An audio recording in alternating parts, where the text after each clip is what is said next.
లష్కర్ బోనాల జాతరలో భాగంగా ఇవాళ కీలక ఘట్టం అయితే నిర్వహించబోతున్నారు. ఇక రంగం భవిష్యవాణిని మాతంగి స్వర్ణలత వినిపించబోతున్నారు. ఇక మేళతాళాలతో ఈ పచ్చకుండను పండితులు తీసుకురానున్నట్టుగా తెలుస్తోంది. ఇక రంగం అనంతరం అమ్మవారి అంబారి ఊరేగింపు కూడా నిర్వహించబోతున్నారు. ఇందుకు సంబంధించి కూడా అన్ని ఏర్పాట్లు ఇప్పటికే పూర్తి చేసినట్టుగా తెలుస్తోంది. ఇక ఇందుకు సంబంధించి కంప్లీట్ అప్డేట్స్ కరెస్పాండెంట్ విషయాలు అందిస్తారు. విషయాలు చెప్పండి. ఇక లష్కర్ బోనాల్లో భాగంగా ఇవాళ కీలక ఘట్టం అయితే ఆ రంగం భవిష్యవాణి మాతంగి స్వర్ణలత వినిపించబోతున్నారు. ఇక ఎప్పుడు ప్రారంభం కానుంది, ఇందుకు సంబంధించిన అప్డేట్స్ ఏంటి, ప్రస్తుతం అక్కడ పరిస్థితి ఏ విధంగా ఉంది? బోనాలు శ్రీకృష్ణుల ఆటపాటలతోటి నిన్నంతా కూడా అమ్మవారికి ఈ బోనాల సమర్పణ కార్యక్రమం జరిగింది. ఇంకా ఈ రోజు లష్కర్ బోనాల్లో అసలైన ముఖ్యమైన ఘట్టం మరికాసేపట్లోనే ప్రారంభం కానుంది. ముఖ్యంగా ప్రతి ఏడాది రాష్ట్రంలో ఏర్పడే పరిస్థితుల గురించి మాతంగి స్వర్ణలత భవిష్యవాణి వినిపిస్తారు.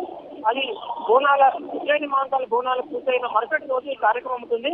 నిన్న మొత్తం బోనాల కార్యక్రమం పూర్తవగా ఈ రోజు మరికాసేపట్లోనే ఈ భవిష్యవాణి కార్యక్రమం మొదలు కాబోతుంది. పచ్చి కుండపై అమ్మవారు కూర్చొని రాష్ట్రానికి సంబంధించిన భవిష్యవాణిని వినిపిస్తారు. ఇక ఈ ఉదయం కూడా అమ్మవారిని దర్శించేందుకు పెద్ద ఎత్తున భక్తులు తరలి వస్తున్నారు. అమ్మవారి భవిష్యవాణి అంటేనే తెలుగు రాష్ట్రాల ప్రజలు ఒక ఆసక్తిగా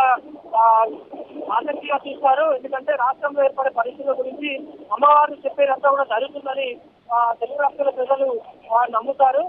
ఈ రోజు ఈ భవిష్యవాణి కార్యక్రమం మరికాసేపట్లో ప్రారంభం కానుంది. ఇప్పటికే రాష్ట్ర మంత్రి పొన్నం ప్రభాకర్ అంకాలి ఆలయం చేస్తున్నారు. మాతంగి స్వర్ణలత కూడా ఆలయంలో ప్రత్యేక పూజలు నిర్వహిస్తున్నారు. మరికొద్ది క్షణాల్లోనే ఈ అరుదైన ఘట్టం ప్రారంభం కాబోతుంది. ఈ భవిష్యవాణి కార్యక్రమం తర్వాత అంబారి ఊరేగింపు మొదలవుతుంది. ఈ ఆలయ పరిసరాలలో వీధుల్లో కర్ణాటక నుంచి ప్రత్యేకంగా ఇక్కడికి వచ్చిన 33 ఏళ్ల లక్ష్మి అనే ఏనుగు పై అమ్మవారిని ఊరేగిస్తారు. ఇది ప్రత్యేక ఆనవాయితీగా వస్తుంది. ఇక ఈసారి కూడా అటవీ శాఖ నుంచి ప్రత్యేక అనుమతులు తీసుకొని ఇక్కడ మహంకాళి ఆలయ నిర్వాహకులు ఈ అంబారి ఊరేగింపును నిర్వహిస్తారు. అంబారి ఊరేగింపు తర్వాత మధ్యాహ్నం నుంచి పలార బండ్లు తొట్టెలు ఊరేగింపుగా వస్తాయి. అవి రాత్రి అర్ధరాత్రి వరకు కూడా కొనసాగుతాయి. ఆ పలార బండ్ల ఊరేగింపుతోటి ఈ లష్కర్ బోనాలు అనేటివి ముగిస్తాయి. మొత్తం హైదరాబాద్ లోనే లష్కర్ బోనాలకి ఎంతో ప్రత్యేకత ఉంటుంది. ఎప్పుడెప్పుడు హైదరాబాద్ మహంకాళి బోనాలు వస్తాయని కూడా ప్రజలు ఎదురుచూస్తారు. ఇక ఈ బోనాలు అనేది 2వ రోజుకు చేరుతున్నాయి. మరికాసేపట్లోనే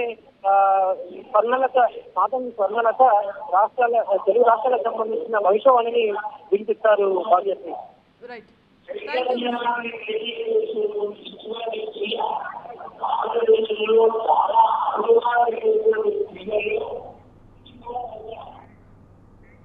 రైట్, థ్యాంక్ యూ విశాల్.